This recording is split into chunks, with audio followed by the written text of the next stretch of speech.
So I have a question for you. Perhaps you will answer differently from other scholars. Do you think that all the gods that the Geo Archon killed were evil?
Oh?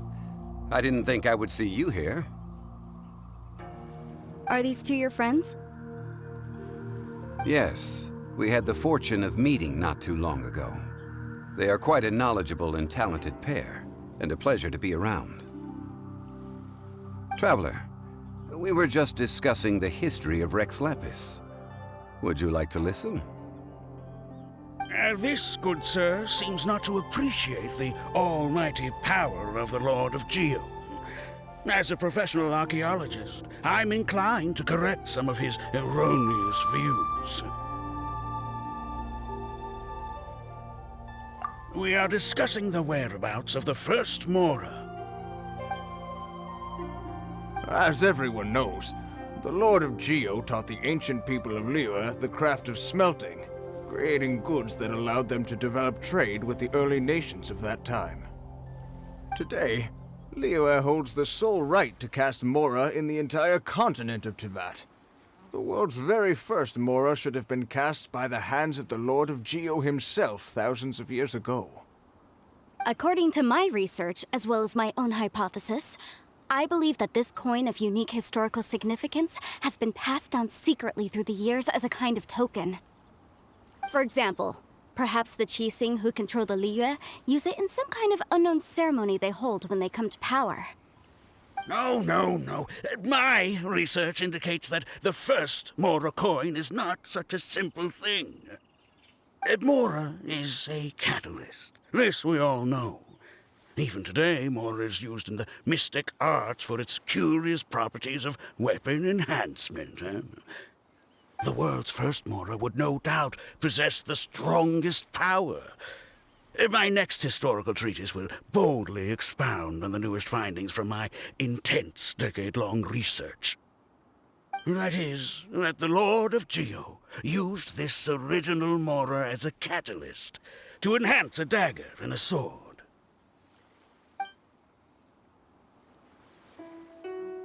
Well, buy the book when it comes out to read the full story. For now, I will only reveal this. The one who finds the dagger shall become supreme in Liyue, and the one who finds the sword may be crowned Liyue's sovereign. I can't say I agree. Let us not speak of the authenticity of the dagger and sword first. But mora and money came about simply because they are a convenient measure of a contract's value. Rex Lapis just meant for mora to serve as a catalyst for people to exchange and trade. The world's first mora is probably just an ordinary coin created by Rex Lapis. As for its fate, the same as all mora, I suspect. It was simply spent somewhere. I think that Mr. Hanshua's hypothesis seems reasonable. Mr. Zhongli's argument, on the other hand, lacks any evidence. How can you so easily dismiss the Lord of Geo's profound foresight? No, I am not debating right or wrong. I am simply stating a fact. Enough! Do you think you understand the Lord of Geo more than me? I know but little about history, and I wouldn't dare to brag. But discussion is meaningless if everyone has the same opinion, no?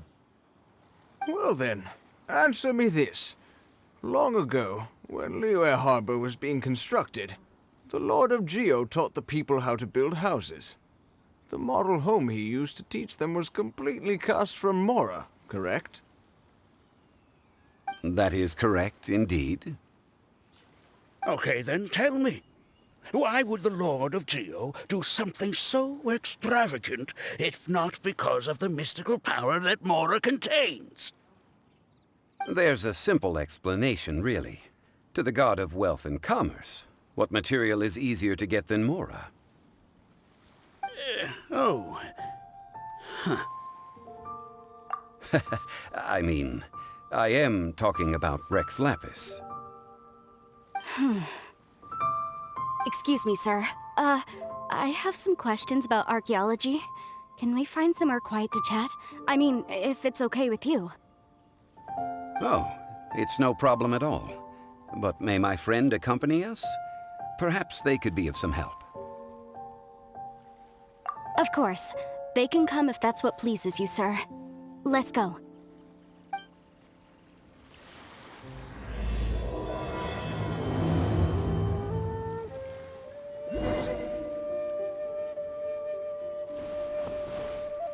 The Lord of Geo sure is something. Barely been gone, and already his name is being slept. Although we are in the age of humankind, surely we must still show a measure of respect for the gods of the past.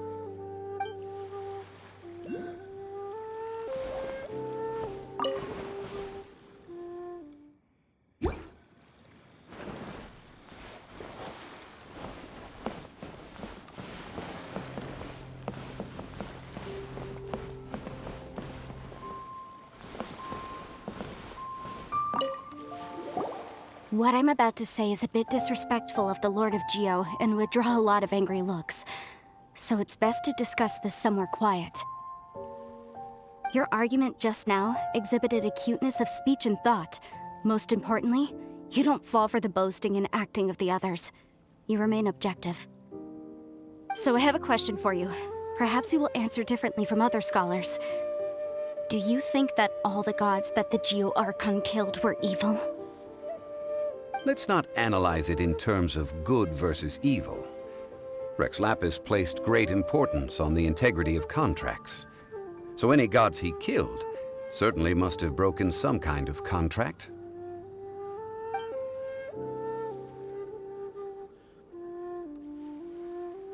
But when I was doing some research, I learned about the legend of the god of salt. The god of salt, Havria, was a very kind god, but she encountered Morax one day in battle. Morax used a rather underhanded trick to assassinate her. This bit of history is a long story. But you may not like the truth when you hear it. Don't worry, please tell me what you know. This event, I've already searched for answers for a long time. No, it's just... Where should I begin? Over here! Mr. Zhongli, I've been looking for you. So you're over here all this time.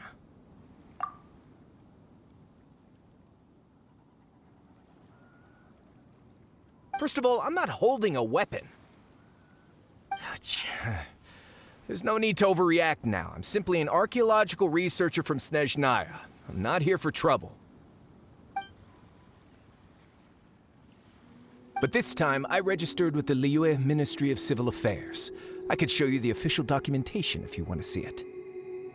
I will be conducting an archaeological survey here, the results of which will all be shared with the ministry.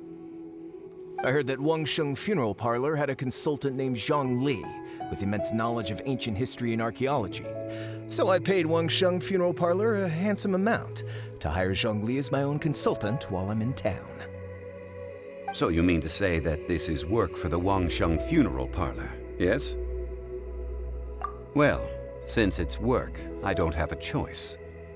A consultant of the Wangsheng Funeral Parlor must respect their duty. Of course you would be such a reasonable man. Well then, let's head out now, shall we? Wait, if you are studying archaeology, can I go too? I am also a scholar in this field, so I can help. That will give us a chance to continue the topic we were just discussing. Oh, and you should tag along too. This experience may be of help to you on your future adventures. It is a story from before the rise of the Seven. Although the god of salt has already perished, it will still be a meaningful experience for your journey. Wait. This is an archaeological expedition, not a tour group. That's too many people. But this friend of mine has a treasure-finding talent, surpassed by no one. It will surely be of great help to us. Oh? What talent? If my friend espies a treasure chest, they will absolutely find a way to open it.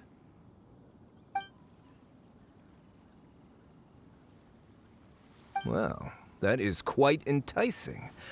All right, then. Well, let's go. There's no time to waste. When the Overlord of the Vortex was crushed by the Jade Chamber recently, perhaps something of interest was washed ashore. An ancient artifact would be good.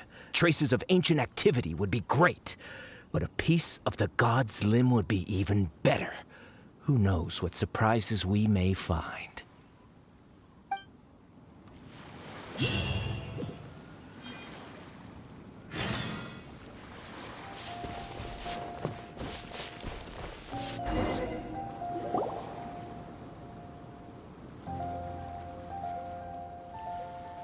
This place looks so ordinary. Can we really find anything valuable here?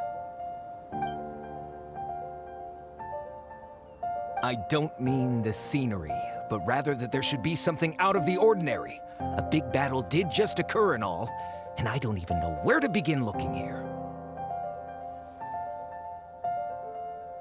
Guyun Stone Forest is actually the perfect place to be, if you wish to learn about the gods or the history of the Archon War.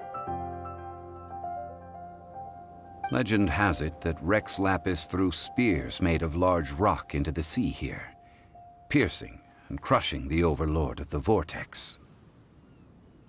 After many years of wind erosion, those stone spears have turned into the unique rock formations we see now.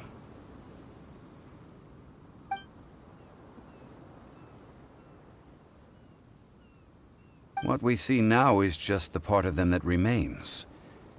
The stone spears hurled by Rex Lapis all those years ago were much greater, both in number and in size. But due to the different angles they landed at, their large centers of mass, erosion by seawater, and years of gravity, many of them have been completely swallowed by the sea. So besides wind erosion, the initial collapsing of the stone spears also played a big part in the formation of Guyun Stone Forest.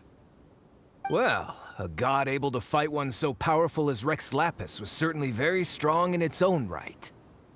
Indeed. This is where the value lies in research at Guyun Stone Forest. Most of the objects from that time were lost to the sea. But the gigantic waves created by the Overlord of the Vortex have given those sunken objects a chance to see the light of day again. So you're saying that if we look carefully, we'll be able to get very, very rich? I mean, rich with archaeological knowledge and historical value, yes? That's all I seek in life. Well, since we brought so many people, I think it would be best to split up and look. Okay then, I will go with my friend here. Although I have a smattering of knowledge in various disciplines, when it comes to archaeology, I can't compete with the expert here. Huh? Me?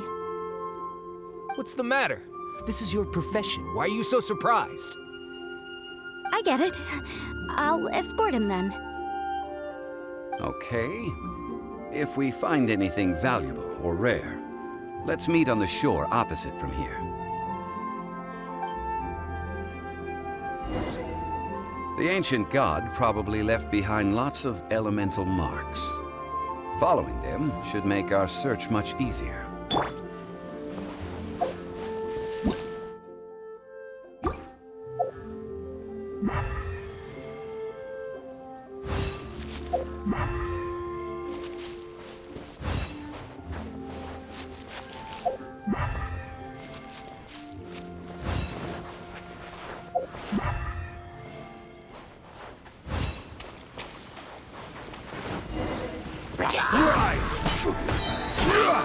This is order. By royal decree!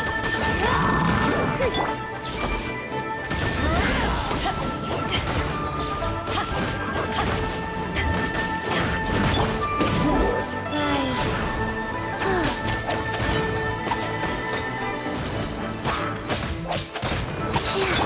Wings of darkness!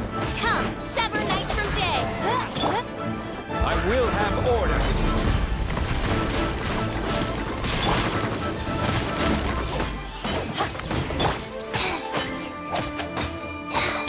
Crumble. By royal decree! Power that isn't touched on!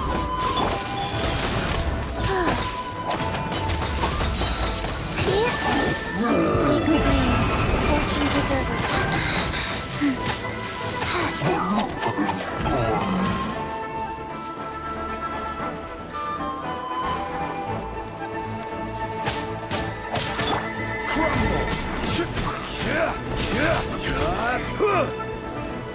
This is order.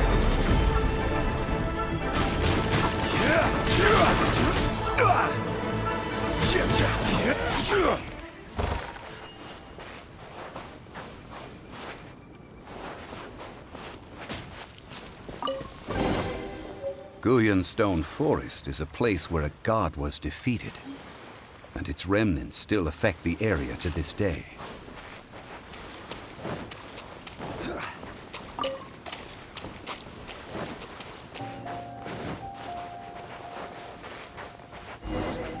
See that object in the center? Perhaps it emits the remnant strength of the god. That would certainly attract them. But the hydro-mimic monsters... I have a contract and must put my personal feelings aside. Go ahead. Defeat them and recover the relic.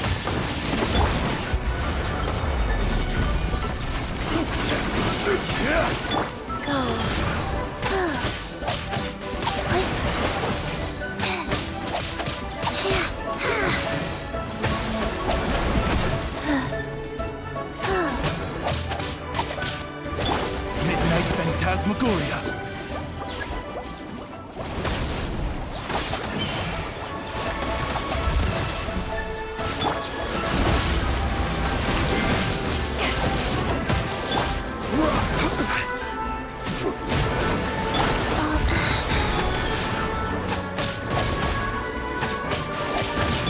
Order kite.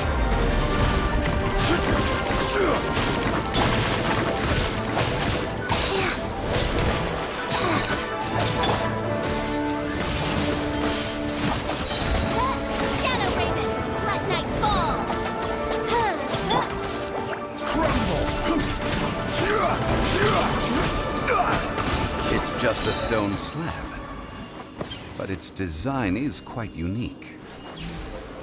This should be enough to garner some information. Let's head back.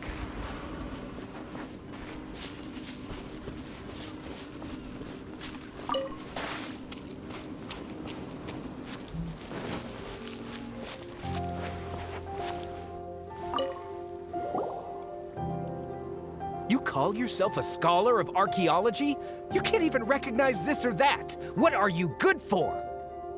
We all have our areas of expertise. I already tried very hard to explain.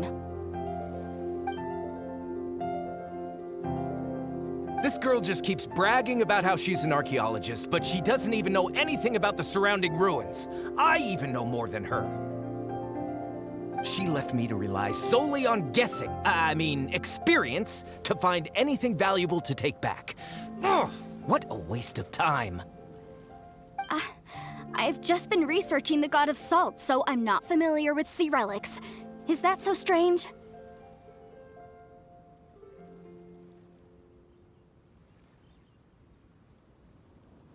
And you!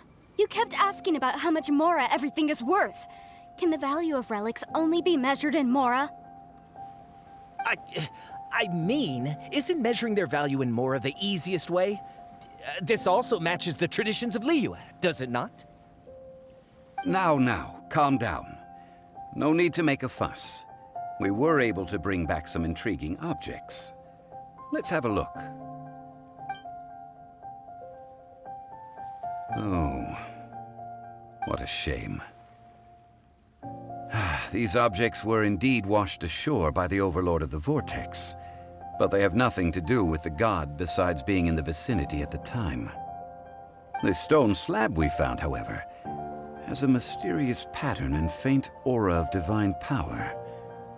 Perhaps it will be useful for research purposes. Quick, give it to me.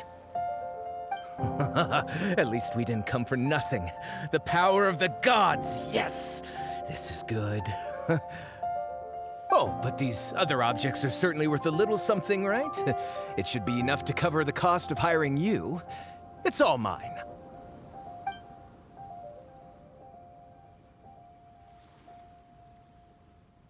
Not at all. My quest to uncover the history of the God of Salt is because history can tell us about culture and beliefs. But you? You're just trying to use archaeology to get rich. Nonsense! I'm a professional archaeology researcher from Snezhnaya. I swear, if I'm lying, may the Lord of Geo strike me down. Oh, by the way, you probably don't want to sell that teacup. Oh? Why's that? That's not an ancient teacup. It's part of Ningguang's collection. It must have fallen here along with the Jade Chamber. So unless you want to mess with the Qixing... Ah, I see. What a shame. It was of such high quality, too. See? You do want to sell these objects! But, so what? Why can't I pursue wealth both intellectual and material? Don't be so simple-minded. All right, then. No need to stay here any longer. I'm rather quite intrigued by the God of Salt, too, actually. Let's go to Sal Flore next.